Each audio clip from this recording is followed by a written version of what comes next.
Volviendo a nuestras reflexiones sobre ángeles y demonios, tenemos hoy que hablar algo acerca de las falsedades de Satanás. Todo lo que tiene que ver con la actuación de Satanás es enormemente amplio. Está extendido a lo largo de toda la Escritura y tendríamos que dedicarle muchísimo tiempo para establecer por lo menos los asuntos más importantes con un poco de detalle. Pero debido a que solamente lo que estamos haciendo son reflexiones en torno a un tema, vamos a sintetizar en la medida en que podamos hacerlo comprensible y en el que podamos ver también los aspectos más importantes de esta falsificación de Satanás o de Satanás como el gran falsificador. La Biblia enseña que Satanás es mentiroso. Literalmente es padre de mentira, es decir, toda mentira proviene, se engendra, se gesta en él. Juan capítulo 8 y versículo 44.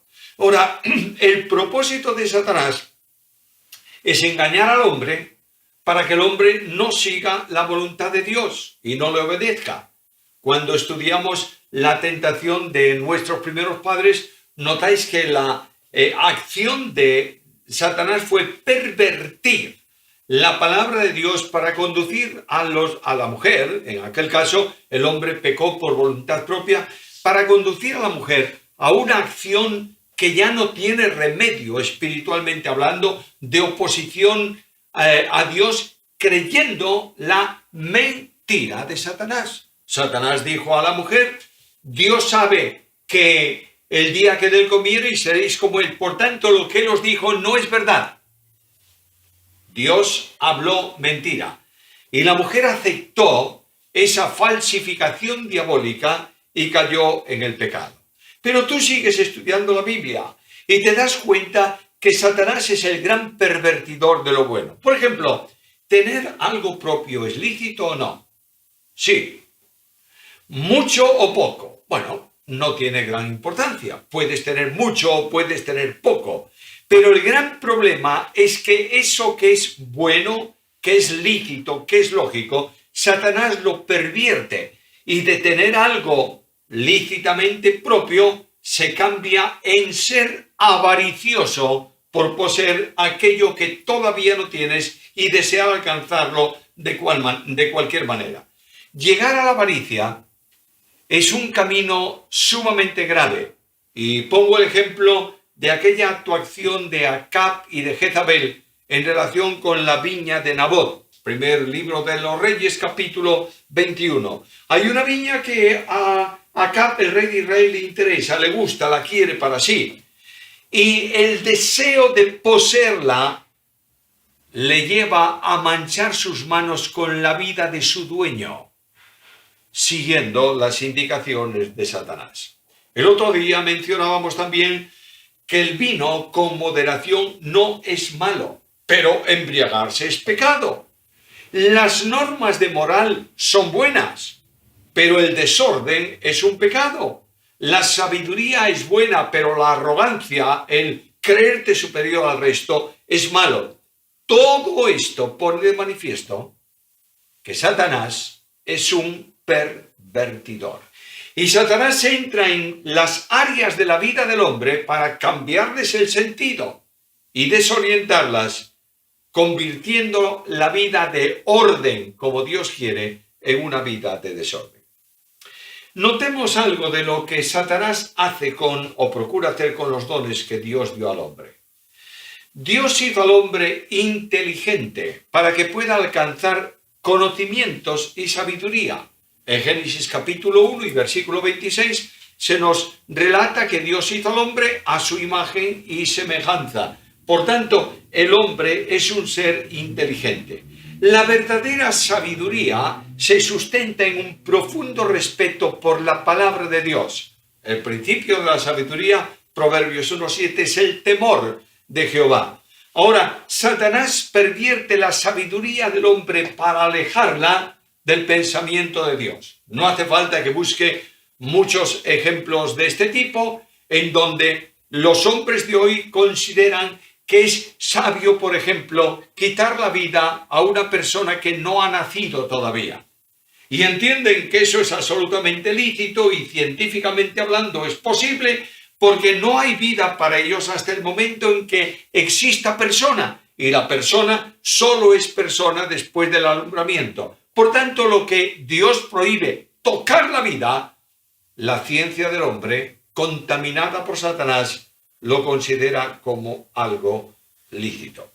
Satanás pervierte la sabiduría humana para alejar al hombre de Dios. Dios se revela permanentemente al hombre. Romanos capítulo 1 se nos dice, versículo 21 se nos dice que Dios se ha revelado por medio de la naturaleza, de manera que la naturaleza dice dos cosas acerca de Dios, que Dios existe y que Dios tiene poder. Ahora el hombre no responde en consonancia con ese conocimiento. Y el hombre dice que todo cuanto existe de vida en nuestro planeta es una casualidad que se ha producido, no por creación, sino por evolución. No entro en este tema. En primer lugar, no soy un especialista en biología y los creyentes no debemos hablar de aquello que no conocemos. Pero lo que me dice la Biblia es que Dios ha colocado la naturaleza, la vida natural en mi entorno para que yo conozca a Dios y le adore, es decir, le rinda pleitesía, me entregue a Él, le reconozca como Dios. Pero el hombre tiene la razón entenebrecida por Satanás y a pesar de la evidencia que tiene por delante, el hombre no quiere adorar, reconocer, alabar a Dios. Y la Biblia dice que por esa causa, como ese es un acto de soberbia y de rebeldía y es un pecado, el hombre queda sin excusa.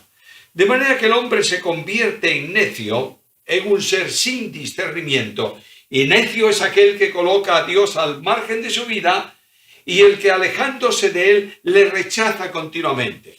Dice el necio en su corazón, no hay Dios. Salmo 14, versículo 1. Ahora notad esto. No es que el necio diga, Dios no existe. A veces se interpreta así el versículo. Lo que está diciendo el texto bíblico es esto, que el necio dice en su corazón, Dios no.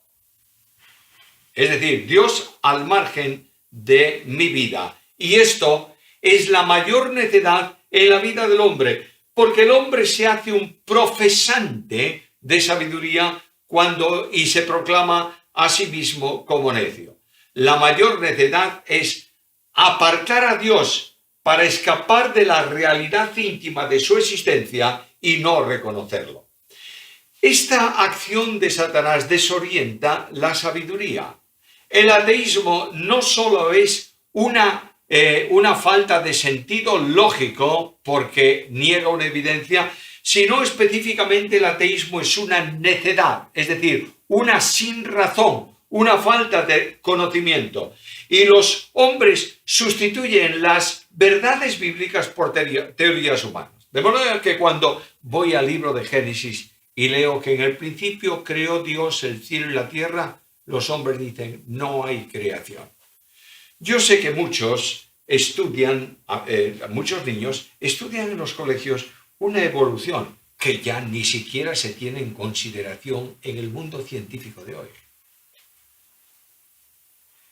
La idea de que de ahí del caldo de cultivo de la tierra con agua un tanto caliente y aminoácidos y no sé qué más, salió una célula con vida y esa célula a lo largo de miles de millones de años fue evolucionando y convirtiéndose en un ser pluricelular.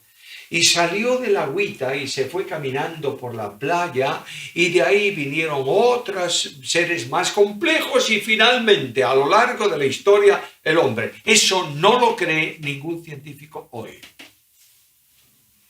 De modo que los científicos dicen, oye, que esto de evolución así no va.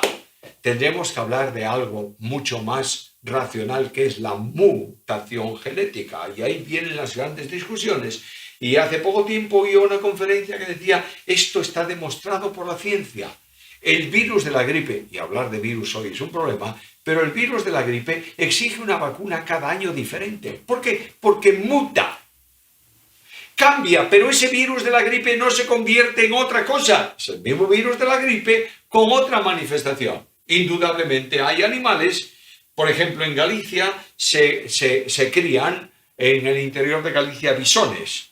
Claro, alguien me dirá, mira que criar los bisones para hacer abrigos para mujeres, menuda cosa. Bueno, no entremos en esa cuestión. Pero se crían bisones y es sorprendente ver que los bisones se crían en jaulas abiertas al viento y al frío.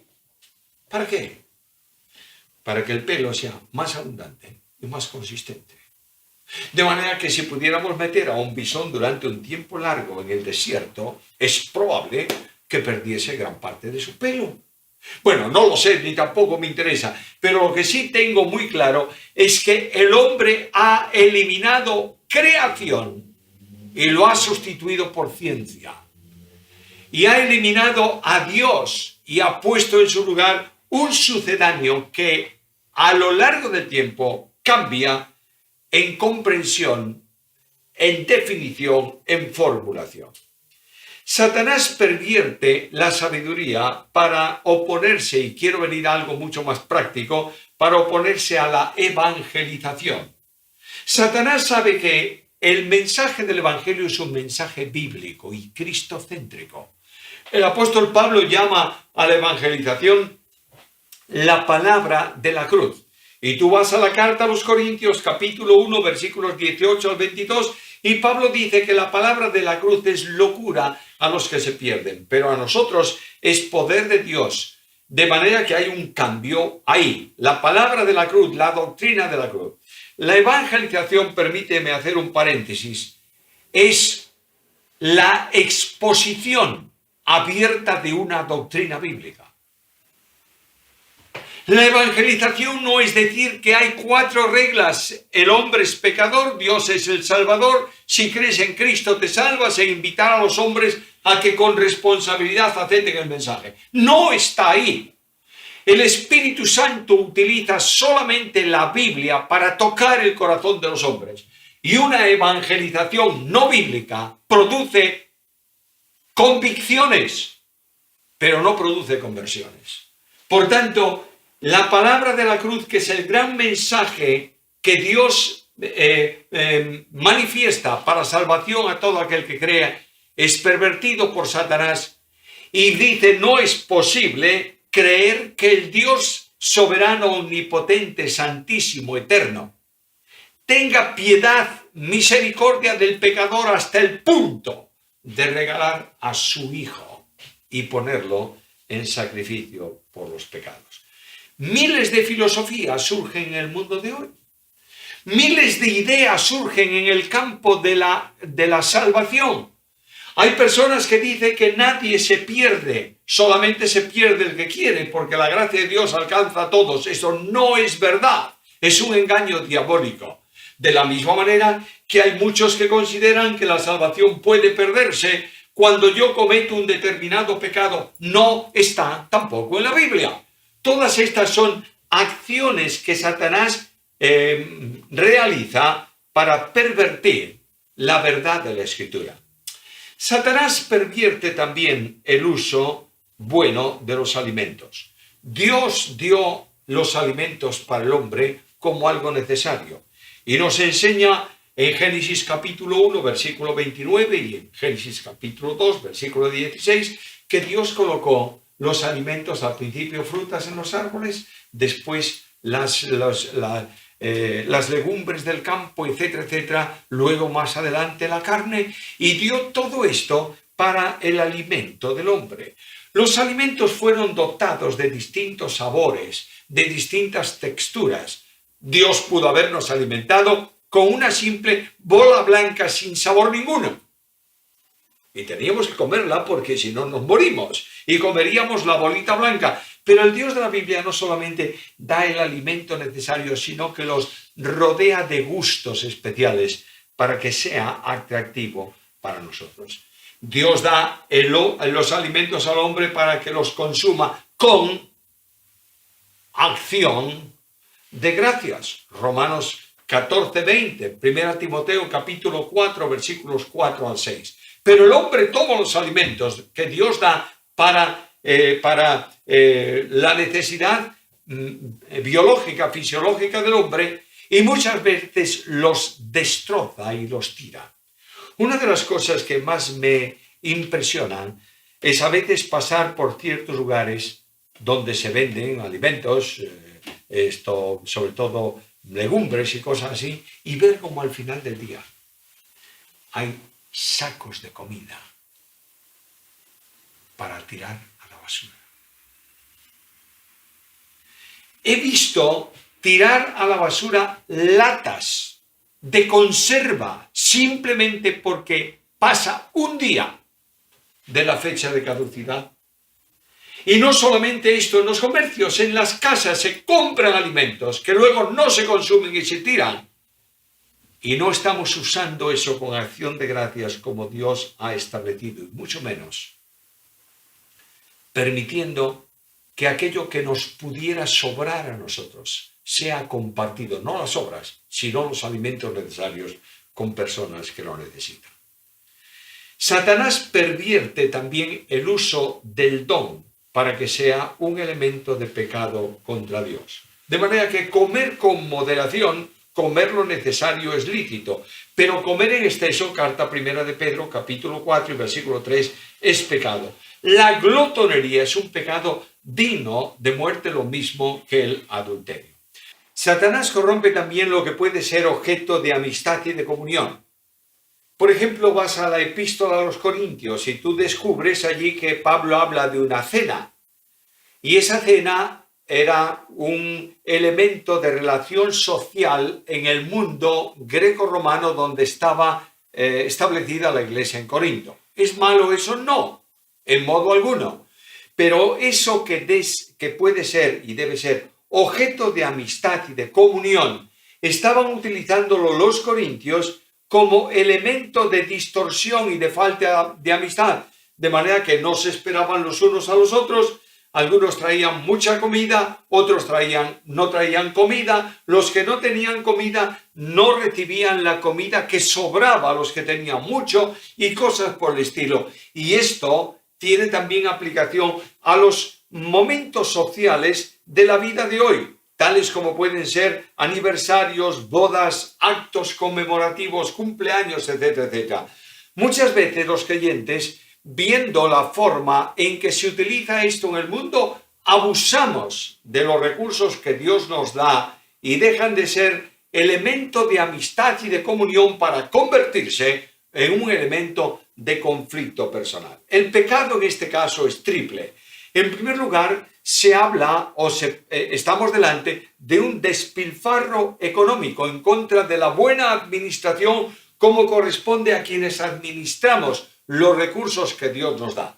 Un exceso de lujo, de comida y demás cosas en un acto social de un creyente es pecado. En segundo lugar, el abuso de la comida es glotonería y ese es otro pecado. Y en tercer lugar, la falta de amor es evidente, porque mientras existen pobres que no tienen alimentos, no es lícito desperdiciar los alimentos que nosotros podemos alcanzar. Satanás actúa también en el ámbito no solo de la comida, sino también de la bebida.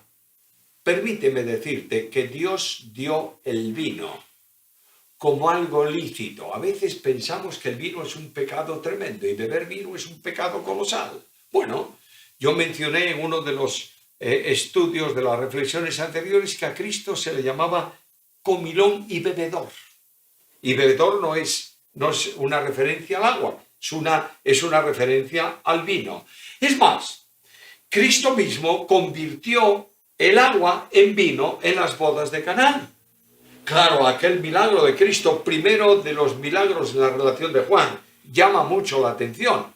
Y muchos se han preguntado cómo es posible que el novio fuese tan poco previsor que no tuviese vino suficiente para toda la semana de la boda. Probablemente no fue así. Es muy posible que el novio fue previsor, pero que los invitados bebieron mucho vino. De modo que a mitad de la semana no tenían vino. Y ahora Jesús pudo haberle dicho, sois unos bebedores, por tanto sois unos pecaminosos. ¿Qué hizo Jesús? Vino de mejor calidad que al principio. ¿Por qué no decimos a Cristo, cómo puedes permitir tú que beban vino?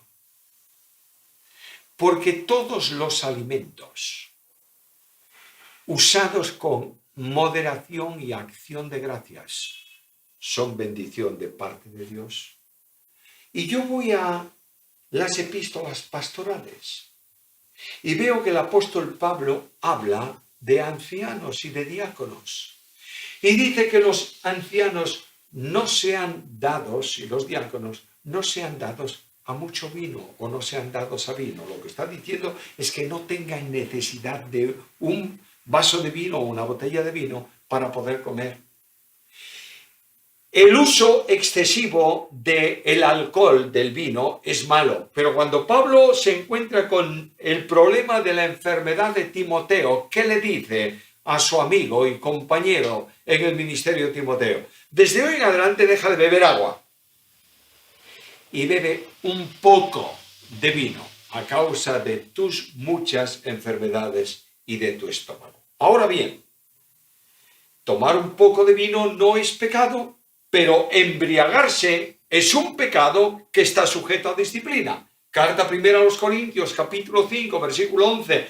Ahí se habla de personas que se embriagan, que ingieren una ingesta excesiva de alcohol. Y dije también anteriormente que muchos de los creyentes que iban después del ágape, de la cena de comunión cristiana, de compañerismo, de hermandad cristiana, iban y entraban a la reunión de congregacional para partir el pan. Muchos de ellos estaban embriagados porque habían ingerido una mayor cantidad de la lícita en cuanto al alcohol. El alcohol nubla la mente, nubla el corazón, nubla la sensibilidad, e incluso las bebidas con menor contenido de alcohol están en las manos de Satanás como instrumentos de pecado.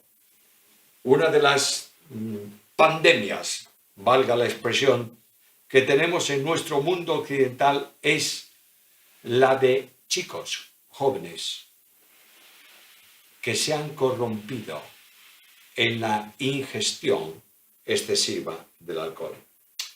Satanás pervierte también el don de la sexualidad. El primer regalo que Dios dio al matrimonio fue el don de la fertilidad. Génesis capítulo 1, versículo 28. Después de constituir el matrimonio, les dice, multiplicaos y llenad la tierra. Por tanto, el Dios de la Biblia dio al hombre, a la mujer, el don de la sexualidad. Y esta es una bendición muy grande porque es una relación atrayente dentro del matrimonio. Lee con cuidado Cantar de los Cantares, capítulo 2, versículo 6, por ejemplo, y verás que la relación mutua entre el marido y la mujer es atractiva, satisfactoria y es una bendición que Dios da.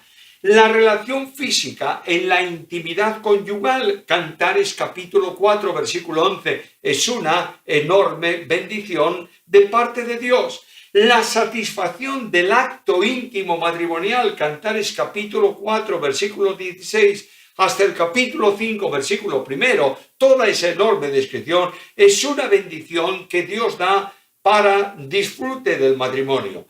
El conocimiento personal del cuerpo del esposo y de la esposa, tan criticado por el puritanismo y el pietismo, está expresado por el Espíritu Santo de Dios en el Cantar de los Cantares, capítulo 5, versículos 10 al 16, capítulo 6, versículos 4 al 10, capítulo 7, versículos 1 al 5. Por tanto, esa intimidad personal que es expresión de la sexualidad es un regalo de Dios. Ahora, Dios estableció toda esa bendición dentro de un recinto que es el matrimonio. Solo en el matrimonio es legítimo el uso de la sexualidad. Cualquier otro uso se convierte en pecado delante de Dios. De manera que la Biblia me habla de dos pecados que tienen que ver directamente con la sexualidad, la fornicación y el adulterio. La fornicación es pecado. La fornicación en la Biblia no solamente se refiere al uso ilícito de la sexualidad entre personas solteras, sino que cuando se habla de una degradación de la relación matrimonial, se utiliza muchas veces el término fornicación. Y en el Antiguo Testamento, Dios habla simbólicamente del pueblo de Israel como aquel que ha fornicado con dioses ajenos. Ahora, la fornicación es pecado y tenemos que decirlo a los jóvenes de nuestras iglesias y enseñarlo desde la adolescencia, que todos sepan que fuera del matrimonio cualquier relación en la intimidad personal es pecado. Ahora bien, no hay pecado que no pueda ser perdonado. Y el tomar a dos jóvenes que han caído en este pecado y ponerlos en disciplina pública delante de la iglesia cuando ellos se han arrepentido, lo que estamos haciendo es castigar, no disciplinar. La disciplina es la acción benéfica, correctora para restaurar el camino. El castigo es la sanción por el pecado. Y todo pecado ha sido extinguido en Cristo Jesús en la cruz del Calvario, por lo que ya no hay condenación para los que estamos en Cristo Jesús. Ahora, no solo la fornicación, el adulterio es pecado. Bien, ¿lo creéis? Yo sé que sí.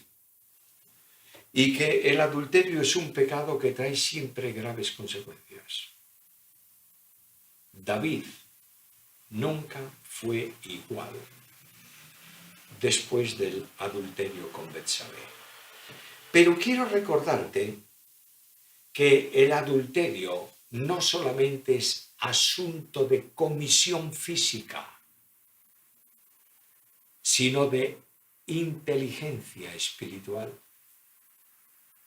Ahí están los judíos, que decían, señores, la ley dice que el adulterio es pecado y el adúltero y la adúltera deben ser lapidados. Bueno, muy bien, Dios lo estableció, correcto. Me parece perfecto que se mantenga esa disciplina.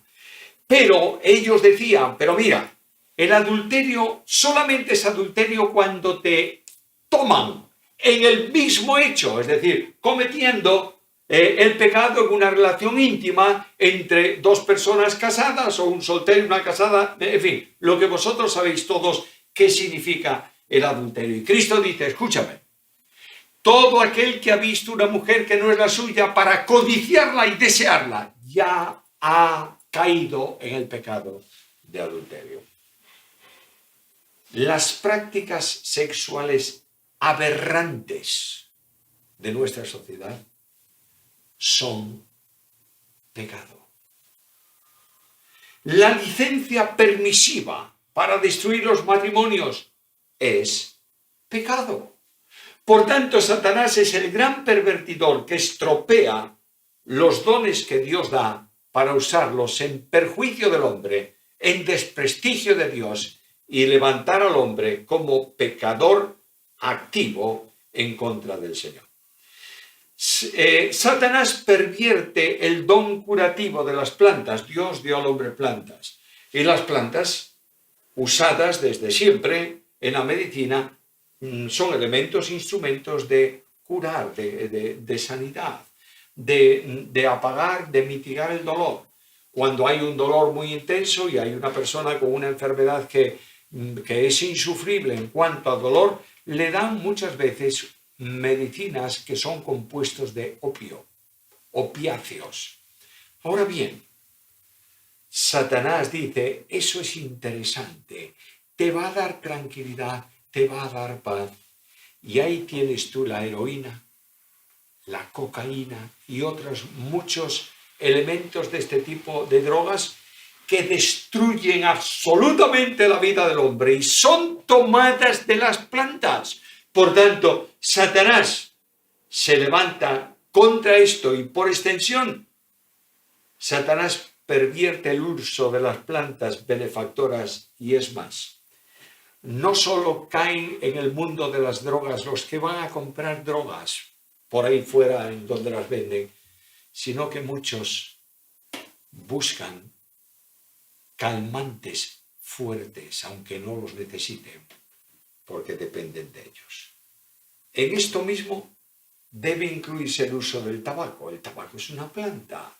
La planta de tabaco, como todas las plantas, tiene un componente bueno, medicalmente o medicinalmente hablando. Hay elementos ahí que son buenos.